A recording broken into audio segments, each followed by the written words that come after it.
Queridos, a paz do Senhor, sejam muito bem-vindos mais uma vez à Academia de Pregadores, nas nossas aulas das lições bíblicas de Escola Dominical, currículo do Discipulado. A revista é Discipulado 1. Na aula de hoje estudaremos a lição de número 5. Como você já tem visto durante esse trimestre, essas lições do Discipulado são extremamente importantes, principalmente para os novos convertidos, para você que recebeu a fé, que aceitou a fé em Jesus recentemente, mas com certeza para todos nós, mesmo nós que já somos crentes há alguns anos, esses assuntos são extremamente importantes e relevantes para a nossa vida cristã. Vamos então à nossa aula de número 5. A lição de número 5 tem como título Conhecendo o Valor da Oração. O texto bíblico está em Tiago, capítulo 5, versículos 17 e 18, que nos diz o seguinte: Elias era homem sujeito às mesmas paixões que nós, e orando, pediu que não chovesse, e por 3 anos e 6 meses não choveu sobre a terra. E orou outra vez, e o céu deu chuva, e a terra produziu o seu fruto. Uma das coisas mais importantes da vida cristã é a oração. Não obstante a oração ser interpretada por muitos de forma equivocada no que diz respeito à sua motivação, o que deve nos motivar a orar, isso é interpretado de forma equivocada por muitas pessoas. Todavia, a oração é extremamente importante e algo necessário. Nós precisamos aprender a ter prazer na oração. É importante que você entenda que a oração não pode ser tão somente uma ferramenta de petição a Deus. Não. A oração tem que ser um mecanismo de comunhão. Eu ouvi por muitos anos pessoas ensinarem que quem é crente, nós que somos crentes, não oramos porque gostamos. Ou seja, o crente não ora porque gosta. Ora porque precisa. E tudo aquilo que a gente faz por uma necessidade, nós não fazemos por prazer. É preciso ter prazer em todas as coisas que fazemos. Então, se fazemos por prazer, isso quer dizer que, não obstante o que fazemos de forma prazerosa, supra as nossas necessidades, mas não são as necessidades que disciplinam aquilo que nós fazemos. É, na verdade, o prazer que isso nos dá, embora suprindo as nossas necessidades. A oração não pode ser feita tão somente por necessidade, mas por prazer. Orar, na verdade, é um exercício. Quanto mais nós oramos, mais facilidade nós teremos ao orar. A oração, ou o momento de oração, exige de nós que nós estejamos bem. A nossa mente precisa estar bem. O nosso corpo físico também precisa estar. Para nós compreendermos o que é orar por prazer, é só a gente pensar o seguinte: é muito bom quando nós encontramos com um amigo, às vezes aquele amigo que tem muito tempo que a gente não encontrava, ou mesmo aqueles que a gente encontra no dia a dia, na vida cotidiana, e a gente para conversar com ele. Eu tenho amigos que quando a gente para conversar, se deixar a gente vira uma noite inteira conversando, porque isto é prazeroso, porque é bom compartilhar a companhia daquela pessoa, é bom estar em comunhão com aquela pessoa. Este é o princípio que deve reger a nossa atitude e o nosso pensamento no momento de oração. Seja a oração feita de joelhos dobrados, seja a oração feita deitado, em pé, não sei. É lógico, nós vamos estudar isso durante a lição de hoje. Existem algumas questões que são muito importantes na oração, né? O modo como nós oramos, ou a posição que nós estamos, isso vai depender de cada um. Mas existem algumas situações que são importantes e nós vamos fazer esta abordagem. Entretanto, a oração tem que ser algo prazeroso. A oração, ou o que deve nos mover à oração, é o prazer da companhia, é o prazer de falar com Deus. Então, meu querido, o que nós precisamos entender em relação à oração, desde esse nosso princípio, é que a oração precisa necessariamente ser um mecanismo de comunhão com Deus e não uma ferramenta de petição. Nós não podemos orar só quando temos uma grande necessidade. Não podemos orar só quando precisamos de alguma coisa.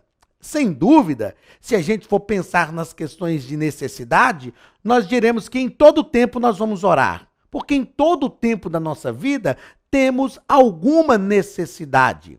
Porém, o que deve nos mover em direção a Deus em oração não devem ser as nossas necessidades. Deve ser o prazer de estar na presença de Deus.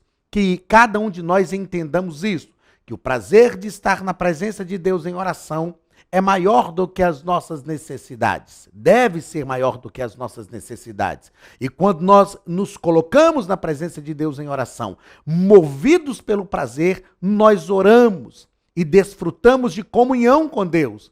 E sem dúvida, ao desfrutar desta comunhão com Deus, as nossas necessidades também serão supridas. Que essa seja uma realidade para a sua vida, para a minha vida, quando nós buscamos a Deus em oração. Vamos então à introdução ou aos comentários da nossa lição, não é?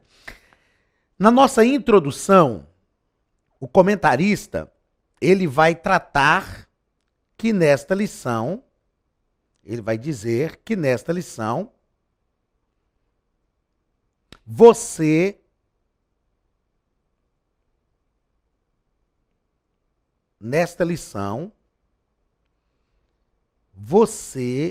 deixa eu grifar um texto aqui que eu quero.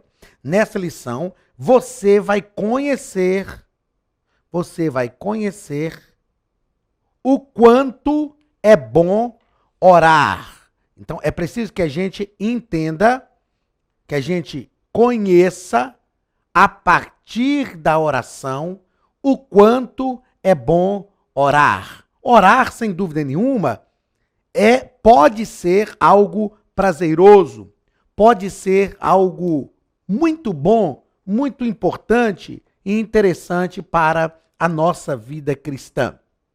No primeiro ponto, nós vamos tratar sobre o que significa orar. Orar, como nós já falamos aqui, é conversar com Deus, é o diálogo que temos com o Pai Celeste. Uma coisa que nós precisamos aprender aqui é que diálogo não é uma via de mão única. Diálogo é uma via de mão dupla. Porque se é uma via de mão única, não é diálogo, é monólogo. A nossa oração precisa ser um diálogo. Então é importante você aprender que durante a oração eu falo e me calo para ouvir Deus falar também. Existem pessoas que a oração se torna só um monólogo. A gente fala, pede, agradece, intercede, glorifica a Deus e de repente a gente levanta da oração e vai embora. E eu falo que é como se Deus cruzasse os braços e dissesse, e agora? E eu? Eu não falo nessa conversa? Então, na oração, nós falamos, mas nos silenciamos e permanecemos ali diante de Deus, concentrados, com a nossa mente ligada ao Pai, em meditação. E aí nós ouvimos Deus falar conosco também. É importante ter essa compreensão, é importante orar desta forma. A oração é um diálogo e deve ser um diálogo. Segundo ponto, o comentarista vai nos dizer que a oração é ter comunhão com Deus. Ter comunhão com Deus. E nós já fizemos essa abordagem inicial aqui na nossa aula. Orar é desfrutar de comunhão com Deus. Porque quando nós desfrutamos de comunhão com Deus, nós aprendemos a ter prazer na oração. E o nosso comentarista nos propõe que você só sentirá realmente a presença de Deus em sua vida se for através da oração. Porque através da oração nós realmente sentimos a presença de Deus na nossa vida. É lógico que quando estamos num ambiente cultico, é lógico que quando estamos numa reunião cultica, nós sentimos a presença de Deus ali.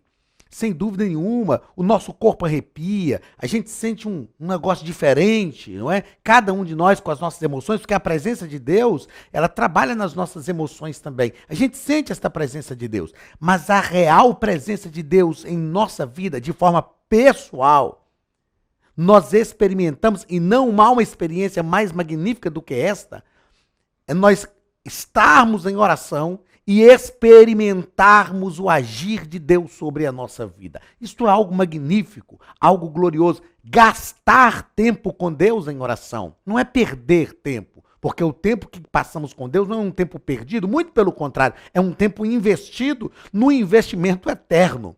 Então, quando nós gastamos tempo com Deus em oração, permanecemos diante de Deus, nós realmente sentimos a presença de Deus na nossa vida. Então, orar é ter comunhão com Deus.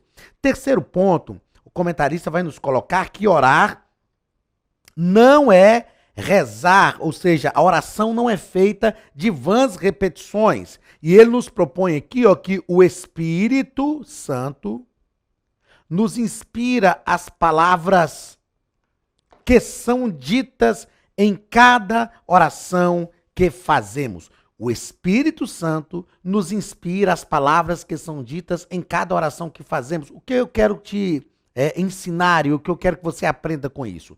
Que a oração verdadeira, ela ocorre quando ela é movida em nosso interior pela presença do Espírito Santo. Até porque Paulo, ao escrever em Romanos, capítulo 8 e versículo 26, ele nos ensina que nós não sabemos nem orar como convém, mas o Espírito nos ajuda nas nossas fraquezas e intercede por nós com gemidos inexprimíveis. Ou seja, no momento de oração, essa comunhão com Deus é tão importante, e nós já falamos aqui sobre conhecendo Deus, da questão trinitária, vamos estudar também sobre o Espírito Santo como pessoa ativa na Trindade. No momento da oração, essa comunhão com Deus é tão importante, tão relevante, tão magnífica, que o Espírito Santo, que é Deus também, ele move o nosso interior, move o nosso ser para a oração. E então ele inspira as palavras que iremos dizer, porque ele está conosco, ele conhece os nossos corações, o nosso coração, né? A nossa necessidade, e ele nos inspira. Então, as palavras que são ditas em cada oração que fazemos devem ser inspiradas pelo Espírito Santo. Em Mateus, capítulo 6, do versículo 9 ao versículo 13, Jesus nos ensinou, a pedido dos discípulos, né? Os discípulos dizem: Senhor, ensina-nos a orar. E então Jesus ensinou uma oração, que é a oração modelo, não é? Quando ele disse: Pai nosso que estais nos céus, santificado seja o teu nome, venha o teu reino, seja feita a tua vontade, assim na terra como no céu. O pão nosso de cada dia dá-nos hoje. Não nos induzas à tentação, mas livra-nos do mal, pois teu é o reino, o poder e a glória para sempre. Aí você pode me perguntar: mas pastor, é pecado repetir, recitar esta oração? Não.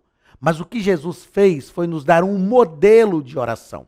Nós não temos tempo aqui para tratar disso, até porque o nosso objetivo aqui nessa aula é dar um subsídio para professores de escola dominical, mas também trazer a mensagem desta aula, né, desta lição para a sua vida, para o seu coração. Mas se nós pararmos para estudar a oração do Pai Nosso, nós vamos aprender que ela tem princípios, ela tem referenciais que deve reger a nossa vida de oração. Por exemplo, só para você ter uma ideia, quando Jesus começa a orar dizendo: Pai nosso que estás no céu, Jesus reconhece algumas coisas importantíssimas aqui. Jesus reconhece, por exemplo, que nós temos um Pai. E uma coisa importante é nós compreendemos que nós estamos orando ao nosso Pai, aquele que cuida, que guarda, que protege, que está conosco, aquele que gera, que alimenta, que sustenta em todas as coisas. E ele nos ensina a reconhecer que esse Pai não é só o meu Pai, ele é o Pai nosso, ou seja, nós estamos envolvidos por uma comunidade de fé.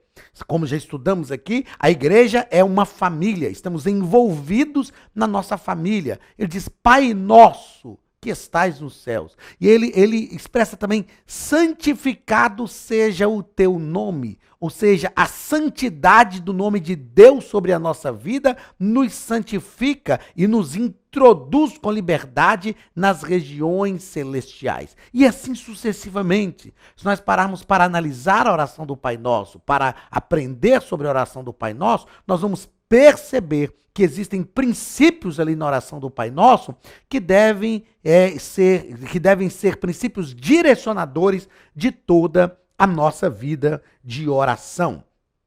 Olá, queridos alunos e alunas da Academia de Pregadores, que bom ter você conosco neste momento tão especial. Estamos aqui para apresentar a nova plataforma da Academia de Pregadores, que foi construída ao longo dos últimos meses com muito carinho, um grande investimento, para levar até você não somente um conteúdo de excelência, mas também tecnologia de ponta. Veja comigo. Os cursos estão organizados por trilhas na página principal. Aqui você encontra sugestões, lançamentos, temas específicos e outras categorias. No final da página tem uma trilha com todos os cursos. Após começar os seus estudos, a primeira trilha será Continuar assistindo, que mostra somente os cursos iniciados por você. Sobre a capa do curso, consta o número de aulas, a carga horária e um botão para adicionar os favoritos. Nesta seta, você pode expandir e ver um vídeo de introdução. Para fazer login, clique no avatar no canto superior direito e insira o seu e-mail e senha usados no cadastro. Caso tenha esquecido a senha, é só clicar neste link, preencher o e-mail cadastrado e a senha será enviada. No canto superior esquerdo fica o novo menu do portal. Ao abrir um curso pela primeira vez, você vê as informações do curso e do professor. E na lateral, ou logo abaixo se for no celular, está a lista de módulos e aulas. Algumas aulas iniciais podem ser grátis e qualquer pessoa que fizer um cadastro rápido pode assistir. Após se matricular, aqui você vê as aulas concluídas, aulas liberadas ou agendadas. Você pode adicionar os favoritos, dar uma nota ao curso e acompanhar o seu progresso. E se você sair do curso e retornar depois, o sistema vai abrir exatamente a última aula assistida. Se estiver no computador, use esta seta para ampliar a tela. Logo abaixo da videoaula você encontra os links para baixar anexos, como áudio e apostilas. E neste campo em branco, pode fazer as suas anotações enquanto assiste. Depois é só imprimir ou salvar. Quando terminar o curso, clique no botão Emitir meu certificado e ele será gerado automaticamente no mesmo instante e sem custo. Clicando no avatar, você tem acesso ao seu perfil e histórico de pagamento. Em Meus Cartões, pode adicionar um novo cartão de crédito para fazer o pagamento do seu plano. Se você já era nosso aluno e seu cartão não aparece aqui, adicione um cartão na nova plataforma. Então aproveite as novidades e clique em Assine Agora. Escolha um dos planos e tenha acesso a todos os cursos imediatamente. Venha para a Academia de Pregadores, a maior escola bíblica online do Brasil.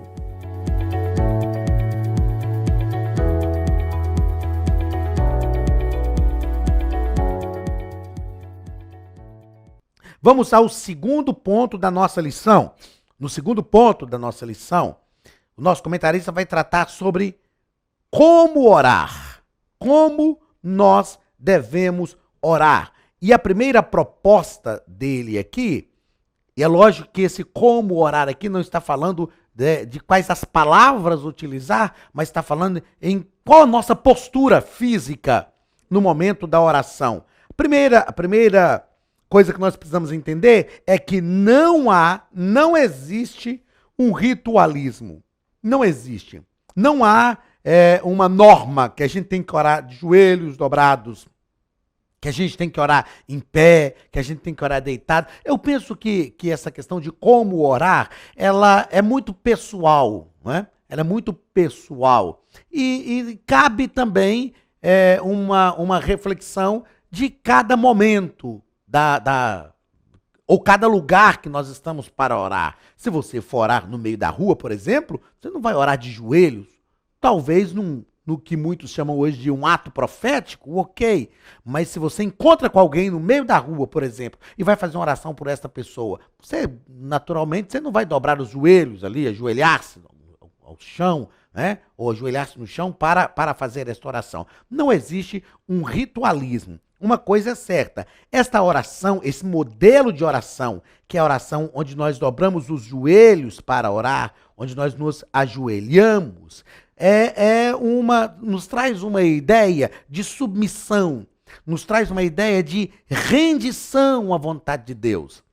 Eu particularmente, vejo essa postura para a oração muito interessante e importante quando nós estamos orando em casa ou quando nós chegamos no templo para orar, quando nós adentramos ao templo. Essa postura é muito importante, como eu te disse, a oração envolve todo o nosso ser. Eu me lembro que alguns anos atrás eu vi uma reportagem de um neurologista que, através de estudos, né, científicos, ele comprovou que quando nós nos colocamos em oração e atingimos a profundidade da oração, todo o nosso corpo se desliga do que está à nossa volta e se volta tão somente para a oração, porque a oração exige todo um comprometimento integral da vida humana, do ser humano. Nós nos voltamos para Deus. Então, quando nós dobramos os joelhos diante de Deus, na nossa casa, nos nossos momentos culticos, né, na nossa vida devocional, quando nós entramos diante de Deus em oração, eu acho muito importante e interessante esta postura, estar ajoelhados diante de Deus, porque nós fazemos com que o nosso corpo se volte para aquele momento. Então nós nos rendemos a Cristo. Não é? Nós estamos diante de Deus entregando a Ele tudo o que temos. Então é importante sim orar com os joelhos dobrados. Sem dúvida, eu repito, não há aqui nenhum ritualismo. Ah, Deus ouve mais a oração de joelhos dobrados ou Deus ouve mais a oração quando a gente está em pé? Não existe esse ritualismo. Toda oração Deus ouve. Toda oração Deus ouve. E Deus responde de acordo com a sua vontade, de acordo com aquilo que Ele quer, dentro do princípio da sua soberania. Mas no nosso momento de oração, essa postura de oração, ela é, sem dúvida, importante. Segundo, a oração de pé. Quando nós estamos em pé para orar e para buscar a presença de Deus.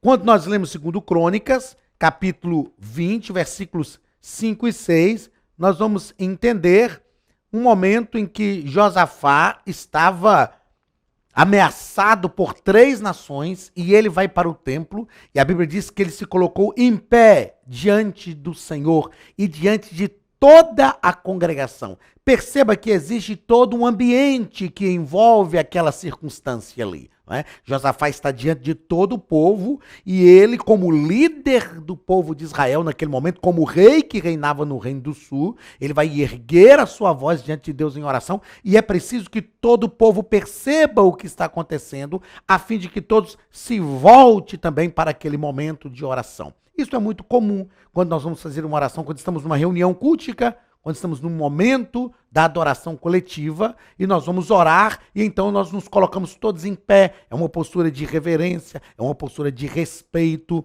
e pedimos alguém para orar e alguém ergue a voz em oração de forma que todos compreendam, que todos entendam o que está acontecendo. Então essa postura na oração é também uma postura importante. E em terceiro lugar, orar deitado. A postura de oração se estamos deitados. E o texto vai fazer uma referência aqui a Ezequias, que estava enfermo, estava deitado e ele virou o rosto para a parede, buscou ao Senhor e orou ao Senhor. Deus ouviu a sua oração. Não é pecado orar deitado, não é errado. Ou eu tenho que orar deitado só se eu estou enfermo. Não, eu posso muito bem deitar na minha cama e clamar a Deus. Uma coisa que pode acontecer é a gente pegar no sono orando.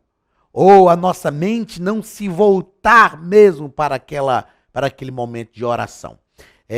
Eu lembro que das 2 vezes que fui a Israel, uma coisa que me chamou a atenção, no Muro das Lamentações e também no túmulo de Davi, é que as pessoas nesses 2 lugares, principalmente, os judeus ficam lendo a Torá. E uma coisa que me chamou a atenção é que eles leem a Torá fazendo um movimento assim para frente, movimentando o corpo para frente, lendo a Torá e movimentando o corpo, fazendo movimentos com o corpo. E eu perguntei a uma pessoa que estava ali, por que disso? E ele me explicou o seguinte: quando o judeu está lendo a Torá, para ele a Torá é tão sagrada, aquele momento é um momento tão importante, que ele não pode deixar a sua mente divagar. Não pode deixar a sua mente se desvencilhar daquela situação.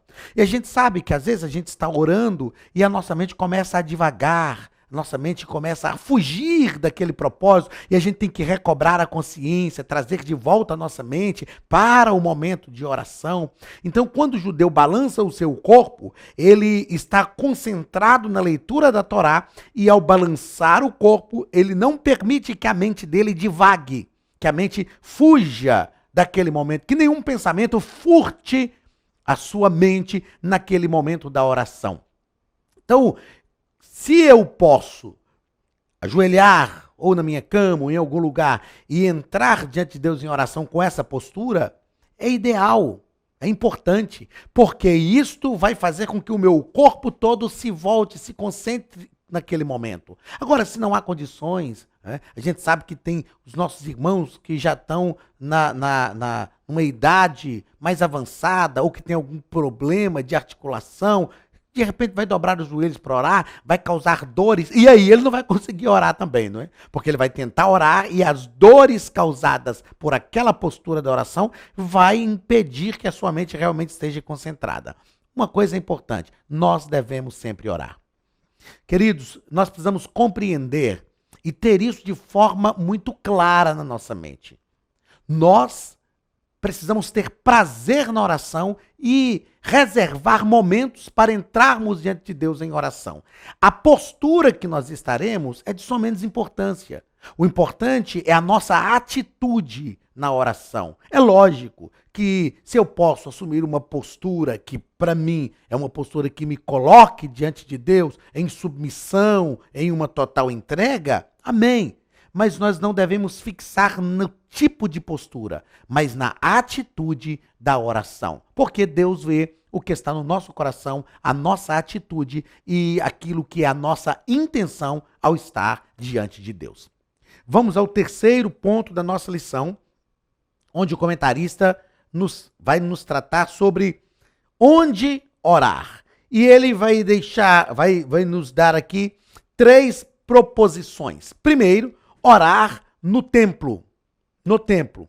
E ele nos coloca aqui biblicamente: todo o templo evangélico dedicado a Deus torna-se uma casa de oração. Jesus disse isso, né? Quando Jesus chegou no templo e estava havendo um comércio ali, e eu deixo claro que não é pecado as pessoas venderem alguma coisa ali na porta do templo, como acontece, com um propósito de arrecadar fundos para uma festa, para uma construção, para um evento. Isso não é pecado. O que Jesus critica não é esta simples atitude de fazer algum comércio ali na área do templo. O que Jesus critica é que eles aproveitavam o templo só para isso.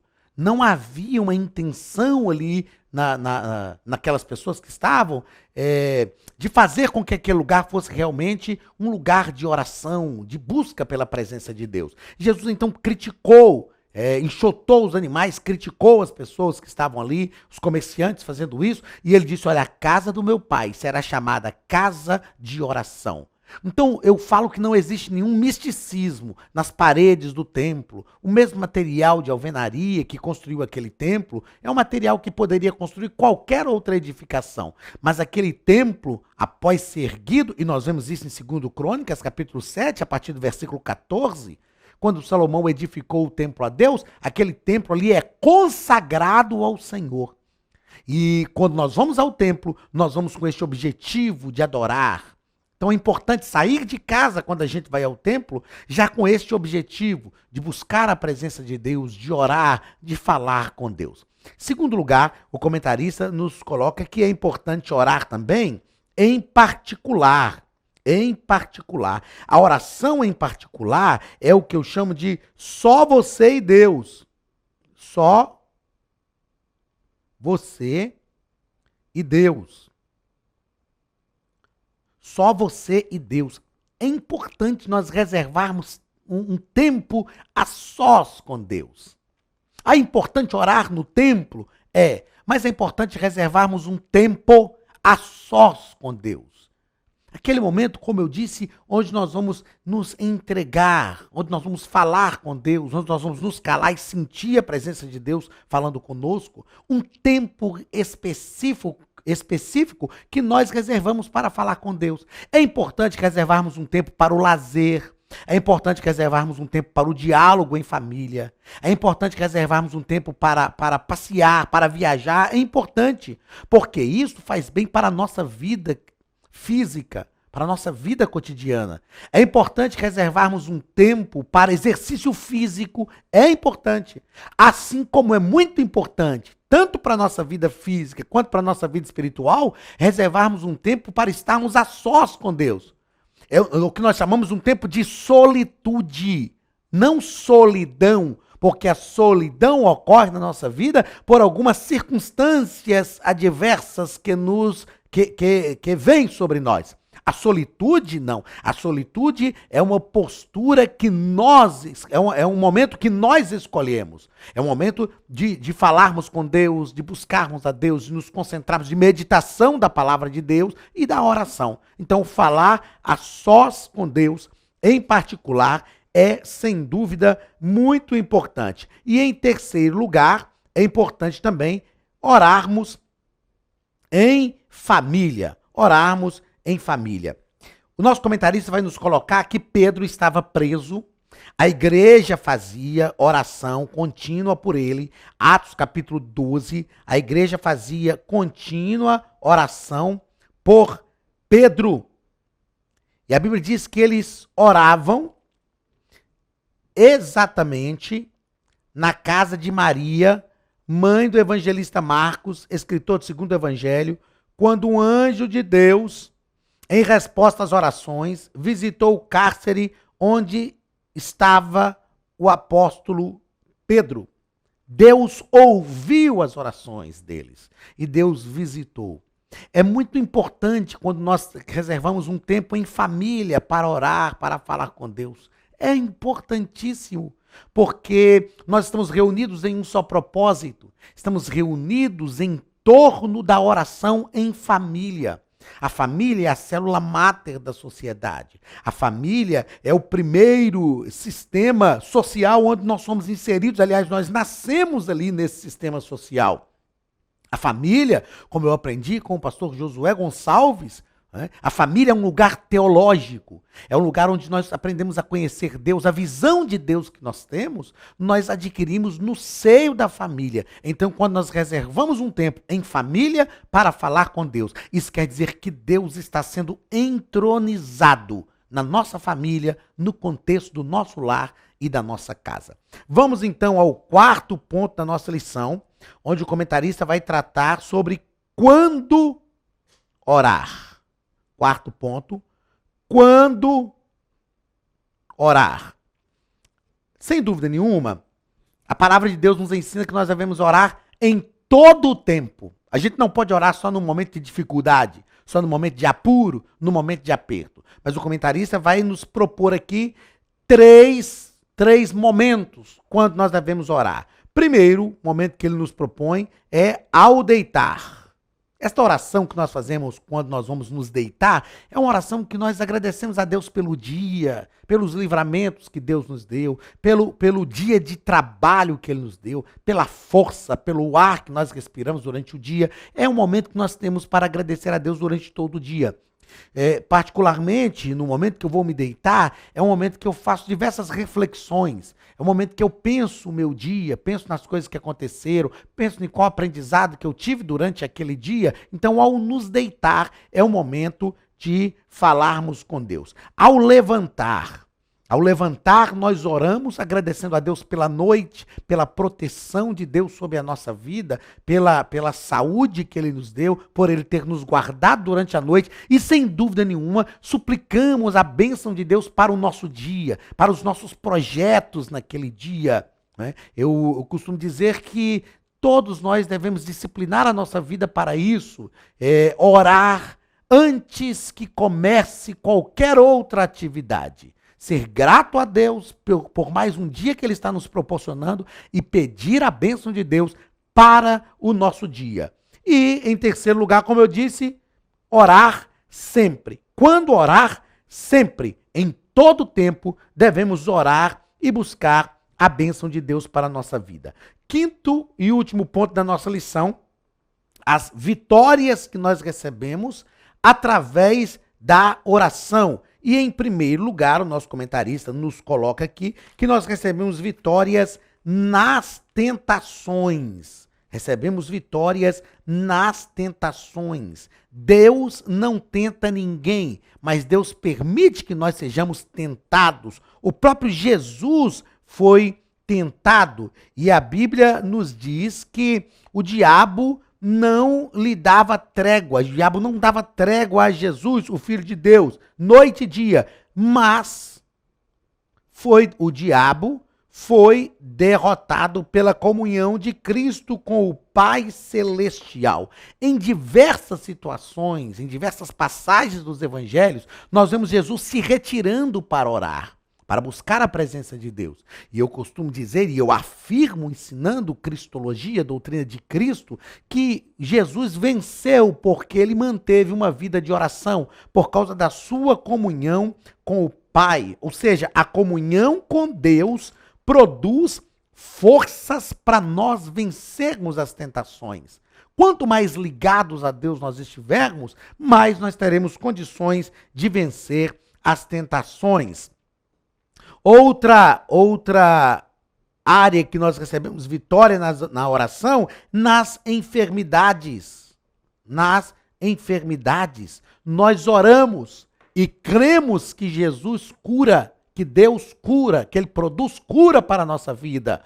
A Bíblia diz o seguinte: está alguém entre vós doente? Chama os presbíteros ou os que presidem a igreja, para que o enfermo possa ser ungido com óleo. Aí o texto de Tiago diz assim: e a oração da fé salvará o doente. A oração da fé, a oração produz a cura. Quando nós oramos, intercedemos a Deus pelas pessoas que estão enfermas, elas são realmente curadas. E também nós recebemos vitória na oração, nas dificuldades que nós enfrentamos. Nas dificuldades que nós enfrentamos. É importante nós compreendermos, o nosso comentarista, ele vai citar para a gente aqui, Paulo, quando estava navegando, e a Bíblia nos diz que o navio que eles estavam foi destruído. A embarcação que eles estavam foi destruída. Ó. A embarcação que eles estavam foi destruída, mas todos os seus ocupantes se salvaram. E orar é um hábito que se adquire gradativamente. Ou seja, existem circunstâncias na nossa vida que serão extremamente adversas e que algumas coisas poderão até se perder. Mas quando estamos diante de Deus em oração, a nossa vida é poupada. E nós aprendemos, nós adquirimos experiência com Deus. Então, não deixe de orar. Busque a Deus em oração. Ninguém ora 10 minutos sem antes ter orado 5. Ninguém ora 20 minutos sem antes ter orado 10. Ninguém ora meia hora, 1 hora, 2, sem começar a orar alguns minutos. E a minha sugestão é que você vá aumentando o seu tempo de oração. Não por um legalismo, mas para que você possa realmente aprender a passar tempo na presença de Deus. Orar é um exercício. Orar é um exercício. Como correr, por exemplo. Se você começa a correr hoje, você não vai aguentar correr talvez mais de 2, 3 quilômetros. Mas se você insiste nisso alguns dias, daí a pouco você está correndo 2, 3, 5, 10, 20 quilômetros. Daí a pouco você consegue correr uma maratona, 40 quilômetros. Por quê? Porque você foi se exercitando. Orar é um exercício. Que Deus abençoe a sua vida e que você possa dedicar, que cada um de nós possamos dedicar cada vez mais tempo em oração. Chegamos ao final da nossa aula e eu te espero na nossa aula da semana que vem. Um grande abraço em nome de Jesus. Deus te abençoe e que o Senhor possa ouvir todas as tuas orações enquanto você gasta tempo com Deus. Deus te abençoe e abençoe a sua casa em nome de Jesus. Estude a Bíblia Sagrada de forma simples, pela internet, mas com profundidade. Desvende os mistérios da palavra e transforme completamente seu conhecimento bíblico e sua vida ministerial. Este projeto inovador, inédito em língua portuguesa, reúne alguns dos melhores ensinadores da atualidade para capacitar a igreja e preparar líderes. Já são milhares de alunos em 48 países que estão desfrutando de aulas espirituais e cheias de revelações. Na Academia de Pregadores, você vai encontrar professores que são referência naquilo que falam, preparados para ensinar. Nomes como Elianai Cabral, Cláudio Gama, Alan Prisotti, Napoleão Falcão, Carvalho Júnior, Benhur Lopes, Josué Brandão, Elias Torralbo e muitos outros. Cursos com certificados, reconhecimento e conteúdo de excelência. Tenha acesso ilimitado a todos os cursos pagando apenas R$ 49,90 por mês. Veja as aulas pelo computador, pelo tablet ou no celular, numa moderna plataforma digital, no horário que quiser. Você ainda pode rever as aulas sempre que precisar. Aproveite esta oportunidade e faça parte da Academia de Pregadores, a maior escola bíblica e teológica online.